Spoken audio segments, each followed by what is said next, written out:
Is TEFL still in demand? Is there a future in the TEFL industry? In today's video, I'm going to break this question open. If you're new to my channel, my name is Fergus Fadden. I've worked in the world of teaching English as a foreign language for about 20 years. I've been a teacher, an examiner, and most recently I've been a CELTA teacher trainer, and through this integrated skills YouTube channel I offer you help to be successful on your CELTA, your TEFL, and beyond that into coaching. So let's get into today's topic. Is there a future in TEFL? Is it worth doing it at all?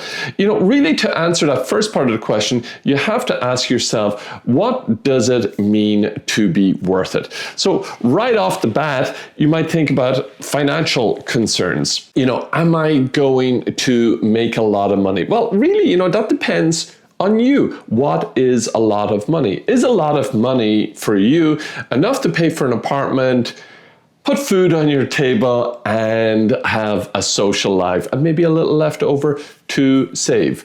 In that case, if that is what worth it means to you, then the answer is yes. If worth it means to you that you can easily save a lot of money while also having a good social life and being able to travel and have the nice things in life, then those are a different set of criteria. So really, my advice to you is spend some time and ask yourself, what does it mean for something to be worth it to you? Now, if I could try and answer that question, there are some countries, especially historically, that did offer great options when it came to the ability to save money. For example, China and Taiwan have historically been attractive countries in that regard. However, from speaking with some colleagues and doing research around that area, you can still today in 2025 aim to save between $5,000 and $10,000 US living and working as an English language teacher in China. However, those numbers that I come to you with come with caveats.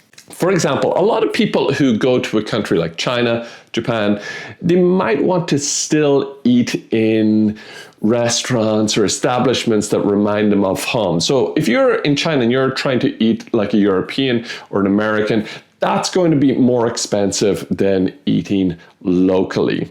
The same comes to things like travel. Let's say, okay, I'm going to go to China, but I want to be able to travel in the region.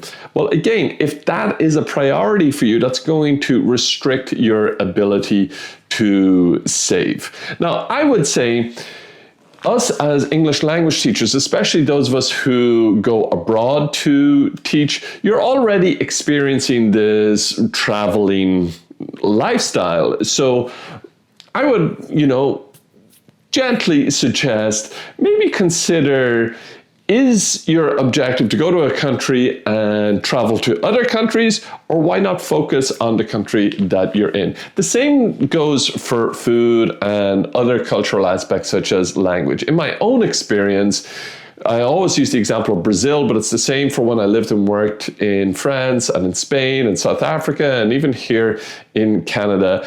Like that old idiomatic expression or proverb goes, when in Rome, do as the Romans do. So in Brazil, I ate a lot more rice and beans than I ever did in Ireland because that's typical food there. And by eating such food, I was able to have a more economical existence. Even something like McDonald's, relatively speaking, was quite expensive in Brazil. So I stuck to Brazilian foods, Brazilian ways, and on top of that, I learned the language as well. And then that made my experience living and working in Brazil so much more worth it. So then the natural next question is, well, if I go to Brazil or go to China or go to Japan or go to Korea or go to wherever you go, can I expect to earn a living wage? And to this question, I can more broadly say yes. In fact, in many countries, now I'm not going to speak for every single country under the sun, but in many countries, you're going to earn 2, 3, even 4 times the local salary averages. Of course, there will be people who earn a lot more than you, but there'll be a lot of people who don't earn quite as much as you. Now, it's not a competition to say, haha, I earn more than you, but this should give you the sense that relatively speaking, depending which country you go to, you could have a very good quality of life there. You could rent a nice apartment, eat good local food, and live a good lifestyle. So to this question, can you expect to earn a living wage? I would say, in general, absolutely. However, as I always say again and again and again here on this channel, I strongly encourage you to do your research. Then the next part of what makes it worthwhile or not is how qualified you get. Now, if you're a regular on this channel or if you're new to this channel, you will see that I talk a lot about the CELTA teaching certificate. Now, the CELTA is not the only game in town. There are many other certificates of that level. TEFL describes the industry, teaching English as a foreign language, and CELTA is one of those TEFLs, maybe the most well-known TEFL. My strong advice to you is before you go to China or Japan or wherever you are considering going, get yourself certified. Now, it doesn't have to be CELTA in every case, but again, this ties in to doing your research. Look at what the requirements are for teaching in the country that you have in mind. Now, if you are looking for help deciding which is the best certificate for you to do, or if you are doing a certificate already, you'll find a link in the description of this video where you can head over to my website and you can even book a consultation with me to help you figure out what's the best path for you, or if you're doing it, how to succeed in CELTA especially, but also TEFL courses. I help people with lesson plans, assignments, understanding methodology, approaches, and techniques that us tutors are looking for so that you don't fall into those pitfalls that many trainees fall into, and you'll have a much better experience on your CELTA and TEFL. So check out that link. I offer all sorts of help. Another great way to tackle the question of whether it's worth it or not is to take a long-term view. So you need to ask yourself the question, is TEFL something you're looking to do for a few months to a year right after you finish college, or you're just looking for a new experience? Then sure, it's worth it almost on every level. If you just want to travel and teach while you're doing it, then TEFL is the way to go. However, if you're thinking more along the lines, what do I want to do with my life? What does my career look like? Where do I see myself in 5, 10, and beyond years down the line? Then TEFL is worth it, but it's only part of the equation. I would say to diversify your skills and abilities, and to do that, you'll need to get even more qualifications and experiences. If I give you my own story, the way it went for me, I started out, I fell into a job as an English language teacher while I was living and working in France. At that time, for that specific job, many years ago, all I needed was the ability to speak English at the level of a native speaker and to have a bachelor's degree in pretty much anything. Those two requirements, and I found myself as an English language assistant d'anglais, as they say in French. Now, I had no formal training as a teacher, but I just found that I loved the profession. So after that, I decided, okay, I'm going to get myself certified. I got a certification. Got another job then in another country. I went and worked and lived in Spain. After I came back to Ireland from Spain, I found myself working in an excellent school in Dublin where there was a lot of focus on teacher training and professional development for those of us who are already trained. That inspired me to get further qualifications because I knew I wanted to be a teacher trainer. So I went ahead and did my Cambridge Delta certificate, and that opened up all sorts of doors, particularly in the area of teacher training, but also it opened up the world of teaching for exams, and in particular the Cambridge Suite, and most recently what I've done in my career is to be an IELTS speaking and writing examiner. This diversified the range of options. Now I wasn't just an English language teacher, although that's a wonderful start. Now I could train new teachers and I was an examiner, so I made myself much more employable.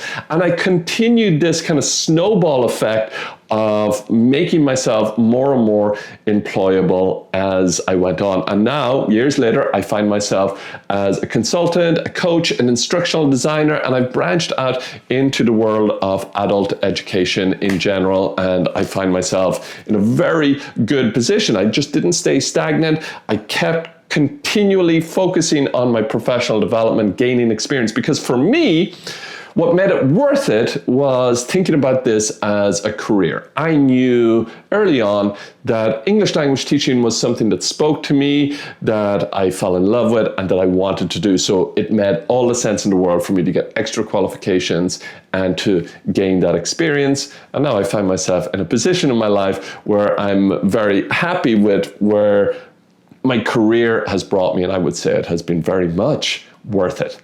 And so which is the right country to make it worth it? You know, I've mentioned France and Spain and Brazil. That's the way that my life took me.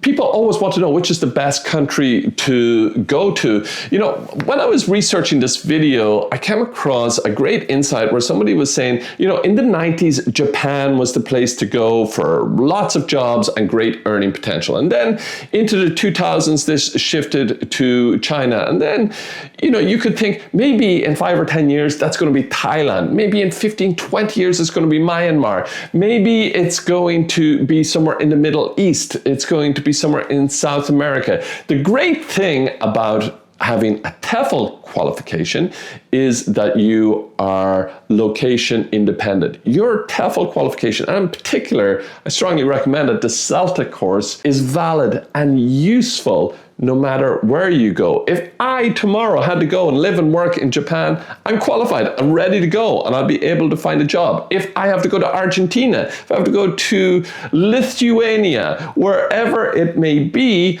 your TEFL and or your CELTA qualification is going to be what you need to get set up wherever you find yourself.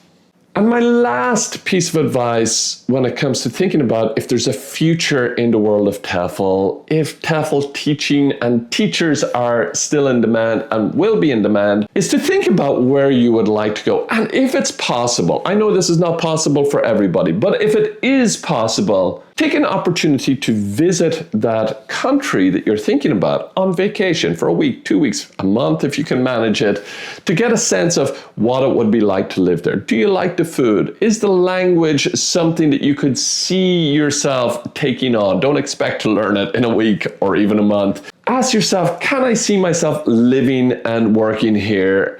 And then that is either going to rule it out or give you extra drive and motivation to go ahead and take that TEFL or CELTA certificate. So let me know down in the comments, what are your considerations when you're asking yourself, is TEFL worth it today? Is TEFL still in demand? I would say yes. Let me know your thoughts in the comments below. Last shout out, check that link in the description of this video. It'll take you to my website. You can book a consultation. There's courses, there's resources, there's everything that you could need to help you answer these questions and help you transform and achieve your dreams. All that's left for me to say is thank you so much for watching. Bye for now, and I'll see you in the next one.